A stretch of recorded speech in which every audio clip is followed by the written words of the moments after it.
Hello once again, this is Jeff Scott, your instructor for the online version of 152-163, Relational Database Design. We're going through the actual lab portion or the queries that were created for Chapter 3. So I'm going to follow the roadmap here.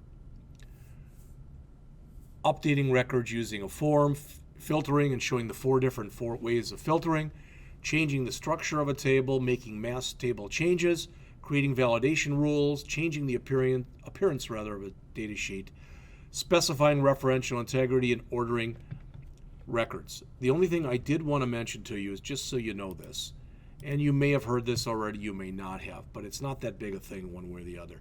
And that is, when you start talking about maintaining a database and you're talking about adding records, modifying records, and updating records, you'll oftentimes hear the acronym CRUD, C-R-U-D, in reference to this. Again, CRUD is an acronym. It stands for create, which is like an insert, read, which is like a select, update, and delete. All right? So, I'm going to jump right into page 141, where we come in and we start to create this split form. So if you are following along, okay, that's where I'll be in just 1 second. All right, I've got my database open. What I should be doing too, I have not done this, but what I should be doing is I want to create a folder and call it BP for Bavant Publishing. All right, I'm going to open it and I'm going to create 7 more folders. Oops, I don't want to do that. All right, this will say Chapter01, Chapter02, Chapter03, you get the point, I guess, Chapter04, Chapter05, Chapter06, and finally after the last chapter, Chapter07. All right, the reason I'm doing that is I'm going to grab the Bavant Publishing and I'm going to copy it into 01. So I'm going to copy it there and I'm going to copy it into 02. All right, now I'm going to go to number 1 and I'm going to open it here. So I've got 2 different copies of it open. All right, and that's okay. What I want to do here, excuse me, is I want to keep my book rep and I want to keep my customer. But under queries, I want to grab all of those queries and I want to hit the delete button and remove them. All right.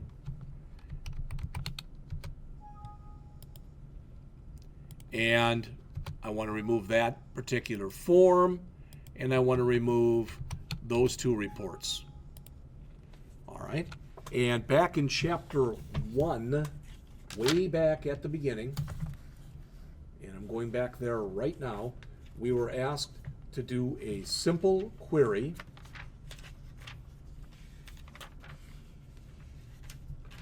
and that's what I'm looking for right now. So that query, it's on page AC 41 and 42. We were supposed to get the customer number, so I'm just going to do this right now. And if you say, well, why are you doing all this? I'll show you why in just a second. All right, so simple query from the customers table. We wanted the customer number, the customer name, the amount paid, the current date, current due I should say, returns, and the book rep number. We'll call this customer query with no space. There it is. All right. So why am I taking the time to do that? Because now what I'm going to end up doing when I get done is I'm going to end up taking all of this information, all right, and I'm going to use that as my starting point for each chapter. And I am going to put these out there. Now, if you really want to become proficient in this, it's in your best interest to not just look at the stuff I've done, but for you to actually type that information in yourselves. All right, that would be a very wise idea.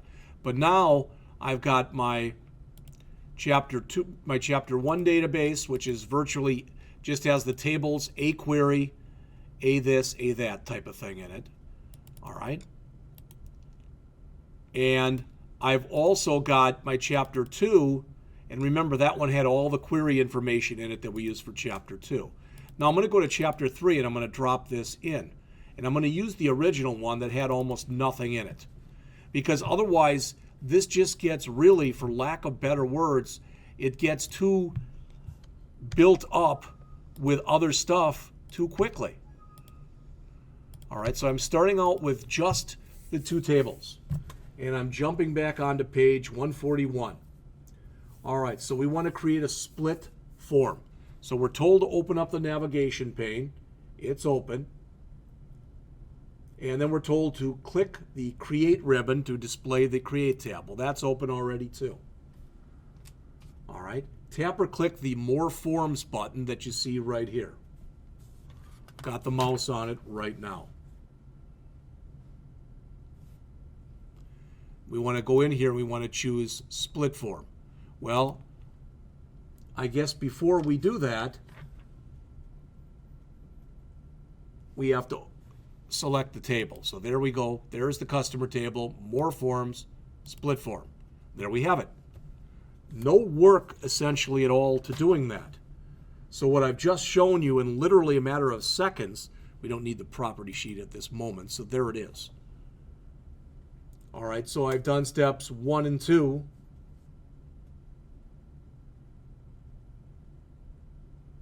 All right, and you can see all the information in there. Now, if we want to use the form to add a new record, we could come down to here, come down to the very bottom here, and we could click this button right here, and you see that it becomes empty. All right? That's what's shown on pages 142, 141, 142, and 143 in the text. All right. Searching for a record. You can perform a search in Form View or in Datasheet View without creating a query. So I'm going to show you the way that they did it here on page 144. Open up the navigation pane. It already is open. All right. Scroll down in the navigation page so that the split form appears on your screen. Well, let's save this. Let's save as, or we'll do a save, and we'll call it CH3 Customer Split Form. All right, so there we got it. All right, so open the navigation page, scroll down so that the Customer Split Form appears on your screen. Press and hold or right-click it to display a shortcut menu.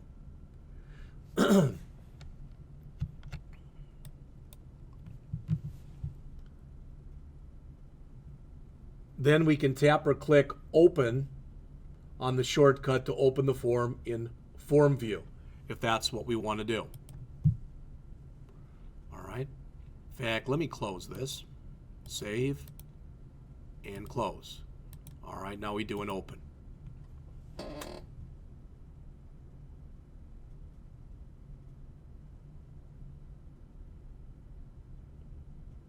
So go to the Home tab, and they tell you to click the Find button under the Find group. All right, and that displays the Find and Replace dialog box. We are to type in PLI 22 in the Find box, and then click the Find Next. So I'm going to try to move that up here and click Find Next. There it is. There and there. All right. So we did a query without having to write a query. All right. And it showed us that record. It brought it up, and it made that record our current record. I do want you to understand, it's of paramount importance here, that what we have here and here are the same thing. So here we have PL22, Pratt Last Institute, 236 Ashton Avenue, Pleasantburg, New Jersey, 07025, 172945, 345050. Oops, I'm sorry.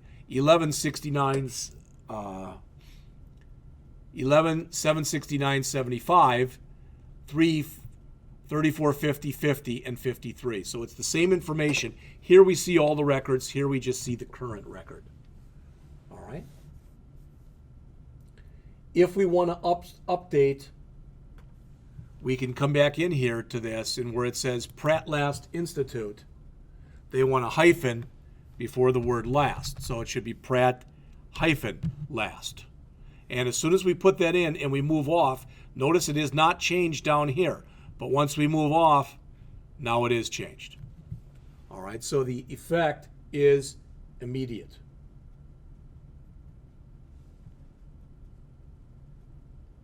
Next, they ask you to remove, starting on the bottom of page 145, customer HSD05. So we already know we can do this. We can come in here. We can go into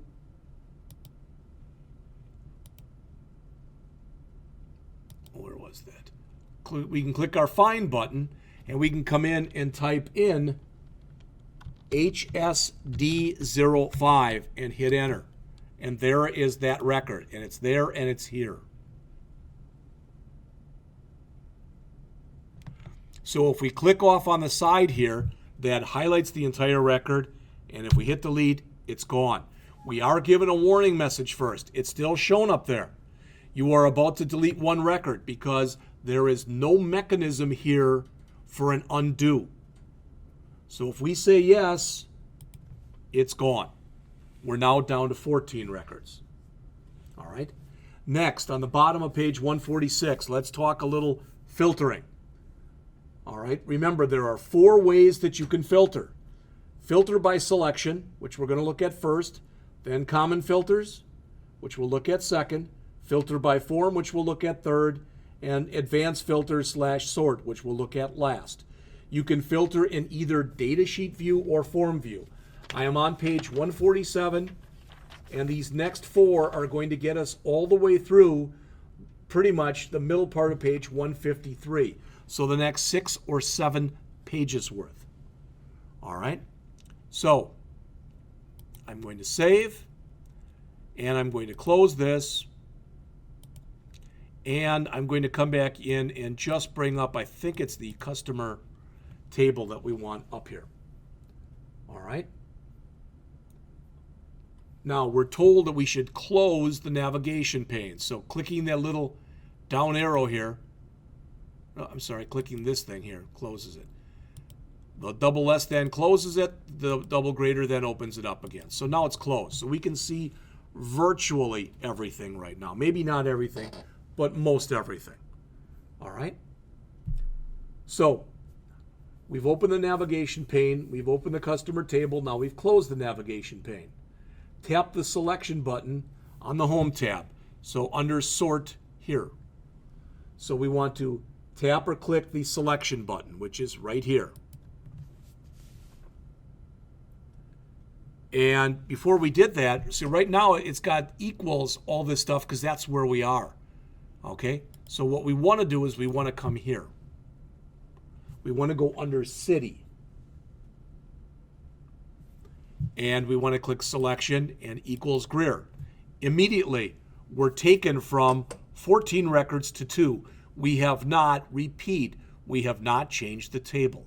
We have changed our view as far as what we're seeing right now in the table. That's steps 1, 2, and 3 on page 147.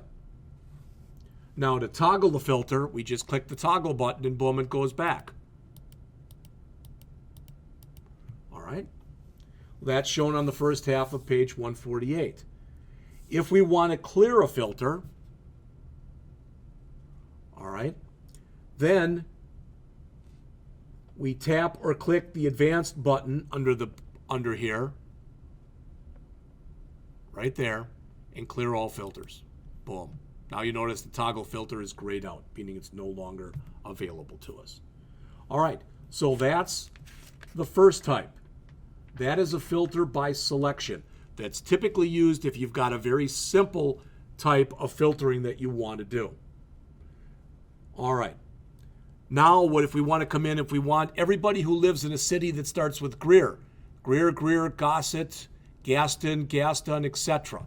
We can't do that with the filter by selection that we just did because it's not equipped to do that. All right, but what we can do is we can use a common filter. And we can modify a common filter by customizing it for a specific field. So we're going to go in and customize a common filter so that it only shows us customers whose city begins with G. So we want to make sure we're starting here.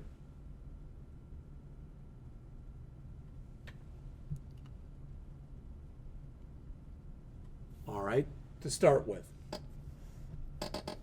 It says point to the text filters command to display the custom text filters.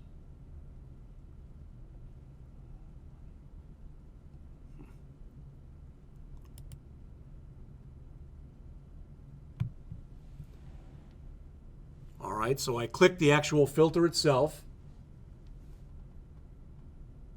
It says I selected the city button, then click the filter button on the home tab.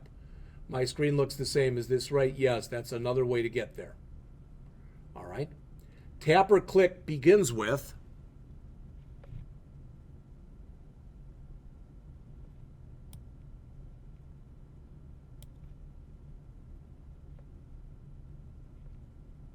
right there. So tap or click begins with, and city begins with, and again, it's case insensitive. So I'm putting a G in there. Clicking OK.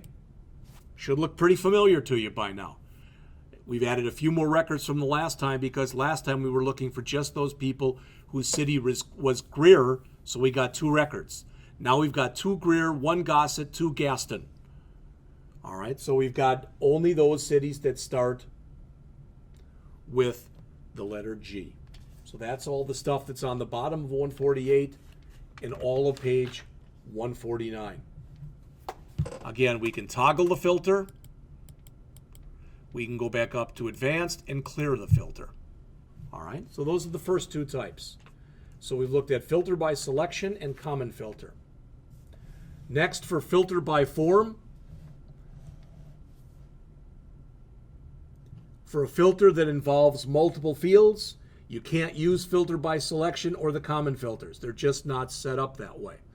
All right, so we're going to come in here. And I guess they want us to use customer number. And what we're going to do is we're going to click the advanced button that's right here. That displays the advanced menu. We've already cleared all the filters. And we want to choose filter by form right there.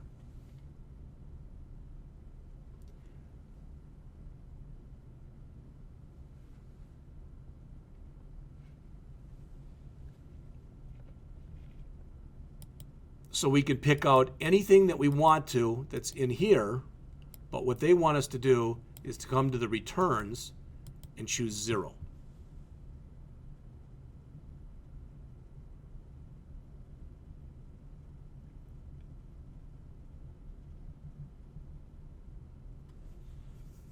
Then they want us to come over to here and choose 42. All right.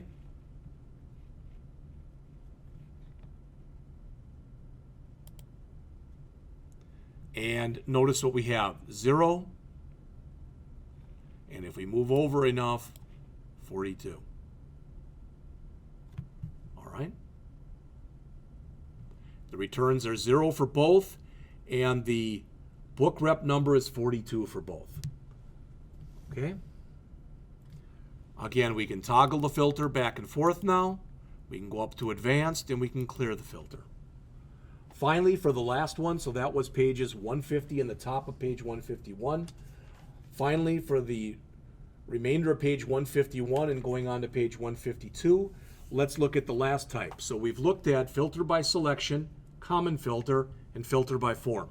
let's look at advanced filter sort. Advanced filter sort allows you to filter on multiple fields, and it also allows you to do sorting. So again, we want to choose the advanced button, and we're going to want to choose advanced filter sort. All right. Now it says here, expand the size of the field list so that all of the fields in the customer table show. I made it wider than it had to be, but just so you see that. All right, there we go. All right, include the customer name field, and they want that in ascending order.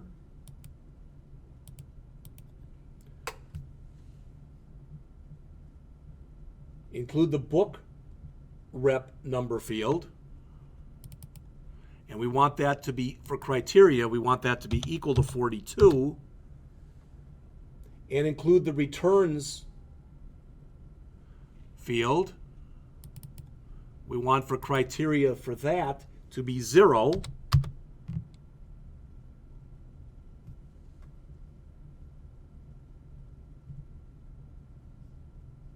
As the criterion in the criterion row. Or, all right, so to be equal to 0 or greater than 4,000. All right. Those are all the things in step 1 on the bottom of page 151. Then toggle the filter, and let's take a look at what we have. All right, remember what our criteria were. We're showing 1, 2, 3, 4, like 6 or 7 records. All right, we've got 6 here, and they've got 7 in the book. And it might be that that HD05 thing that I removed before I really wasn't supposed to remove. But let's see. We've got the first one they show, the second one they show, the third one, the fourth one, the fifth one.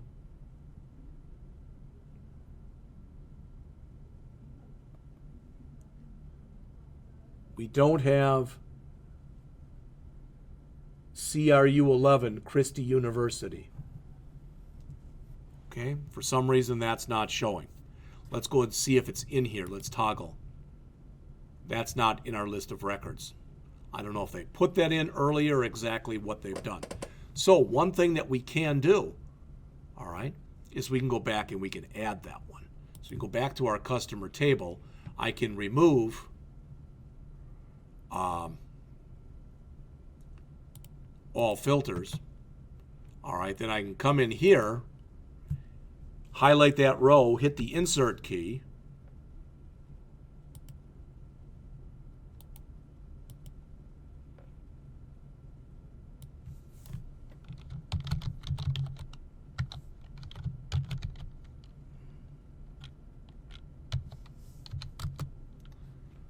All right, I should be able to look. Whoops.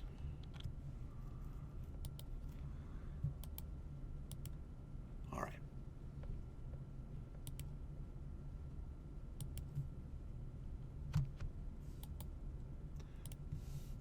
All right, so I'll put new record here at the bottom. I guess that's where they wanted. And I'll put that one in that they have CRU11 Christie University. 1200 Franklin Boulevard.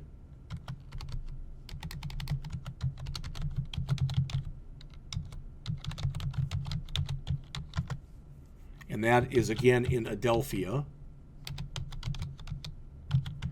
PA 19156 752598 251578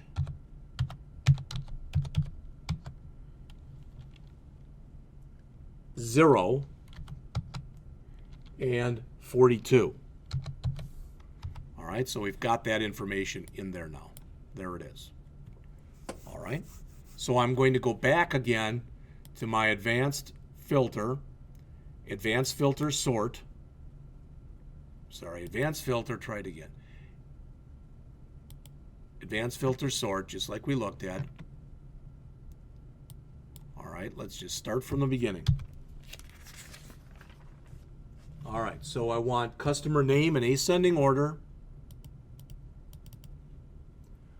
followed by book rep number,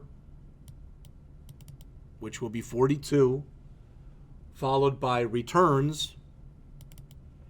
All right, so this will be in ascending order. This, the criterion here for book rep number is 42, and for returns, it's 0 or greater than 4,000. All right, let's save. Well, we don't have to save. Let's toggle the filter. Now,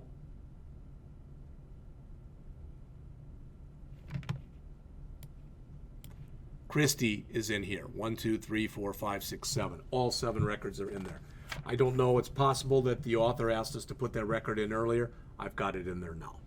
All right. To review then again, on the bottom of page 152, you can apply a filter to the results of a query, just like you can apply a filter to a table. You can create a filter using the advanced filter sort and save it. All right, so I can save this. So I'll call this CH3 filter 02.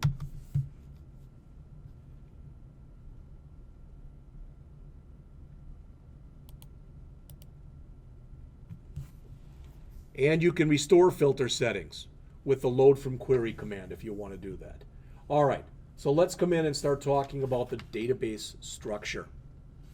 All right, they want us to come in here and add a new field on page 154.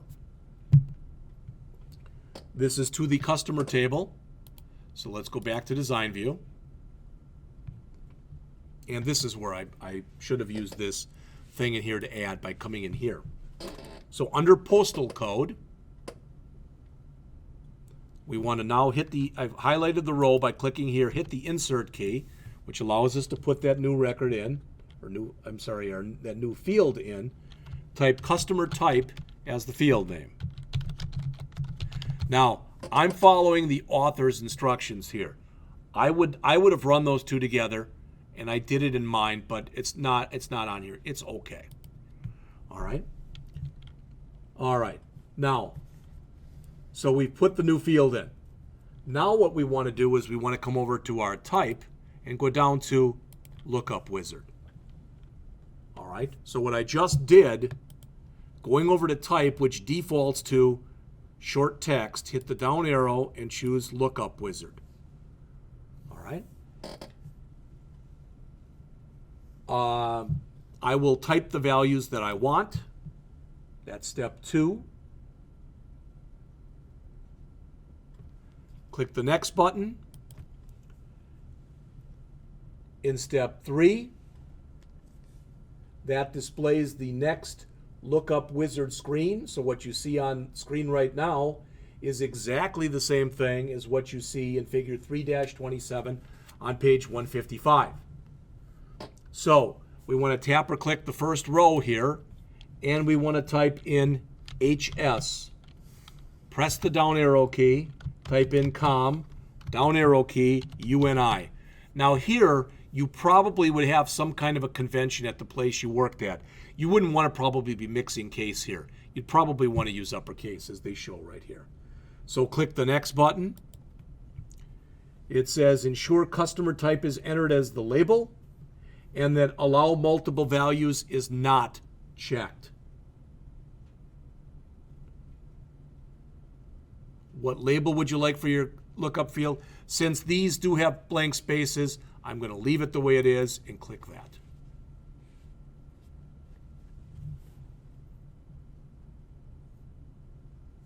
All right, now let's go back into datasheet view and save the table and come back. Here's our new type. Notice, when I come in here, there's our 3 types. Okay, not a whole heck of a lot of work to do this. Now, next they talk about adding a multi-valued field, but as mentioned in the by the way that's on the bottom right-hand corner of page 157, do not use this if you plan on moving to other types of databases. And we might, you never know, so we're not going to use it. I'm turning up to page 158, and I'm about to add a calculated field in here. All right, so we want to go after the current date. So I want to go back into here, let's save, and then let's go back into design view. I want to go right up above, and when I keep saying current date, it's current due. All right, so underneath current due, I want to insert another field right here, right before returns. I want that to be called total amount. Total amount. All right. And it's going to be a calculated field. So when we're looking at the data types here, we click the down arrow, you'll notice the second from the bottom is calculated. So it brings up this expression builder that kind of asks us here, what do we want to do? So what you see on your screen right now is what you see in figure 3-31 on page 158. So I'm going to double click the amount paid field. All right. I'm going to type in a plus sign, and I'm going to double click the current due field. Now I'm done, so I can click OK. There's my calculated field. I'm again going to save. And when I go back again into datasheet view, all right, notice there's nothing under customer type, but notice that my total amount field is filled in, and I cannot change these. I can change the amount paid or the current due, which will change the total amount field, but I can't change the total amount field itself.